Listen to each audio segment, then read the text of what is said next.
Darwin. Sydney's second airport has finally been given the all-clear for construction. The federal government has signed off on the plan, and excavating the land at Badgerys Creek is likely to begin next year. But the first planes won't take off from there for nearly a decade. Zoe Ford reports on a deal that was decades in the making.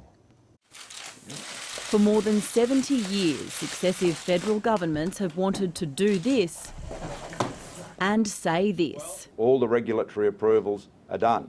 Now that's the first. We're getting on with the job. This airport will be built. This is what stage one of the airport at Badgerys Creek will look like when it's complete in about a decade. There'll be one runway at first to cater for 5 million domestic and international passengers annually. Within 5 years, it'll be able to handle 10 million travellers a year, the equivalent of Adelaide Airport's capacity.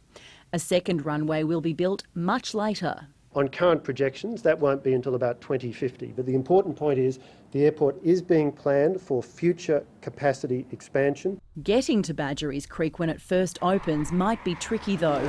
Roads will be upgraded by then, but there won't be a train, something travellers are already worried about.